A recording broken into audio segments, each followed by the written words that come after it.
Roberto Carlos, Kaká, Ronaldinho.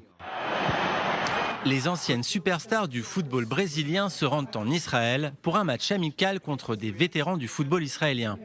Une rencontre surnommée le match pour la paix est organisée par MTR7, une société formée par des immigrés juifs du Brésil qui vise à rapprocher les gens grâce au football. MTR7 a amené Ronaldinho en Israël en 2018 pour l'inauguration de son académie pour la jeunesse. Cette année, ses compatriotes sont également de la partie et pour les anciens joueurs d'Israël, c'est comme un rêve qui se réalise. Vous savez que nous avons des joueurs comme Ronaldinho, Kaká, Roberto Carlos. C'est incroyable. À présent dans la quarantaine, voire dans la cinquantaine, les vétérans donnent le meilleur d'eux-mêmes pendant cette séance d'entraînement. Ils ont été sélectionnés par l'ancien directeur de l'équipe nationale, Shlomo Scharf. Les joueurs donnent tout, il faisait très chaud aujourd'hui, c'était très difficile. Mais j'ai vu leur enthousiasme, leur désir de montrer leur appartenance à l'équipe. Je vais devoir prendre une décision difficile, choisir quels seront les 11 joueurs qui disputeront le match.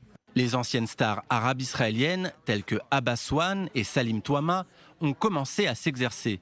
Ils évoquent la puissance fédératrice du football. Le match pour la paix est important, car rien ne vaut un sport qui rassemble différents secteurs et différentes nations. Le football est tellement important pour beaucoup de gens.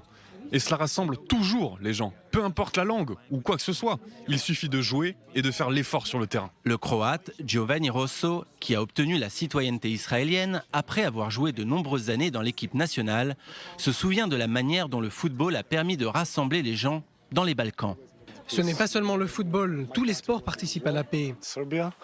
Quand mon pays était en guerre contre la Serbie, j'avais des amis en Serbie et nous étions en paix. Les politiciens et tous ces diplomates doivent donc apprendre des sportifs. Rendez-vous donc le 29 octobre pour ce match historique et pacifique.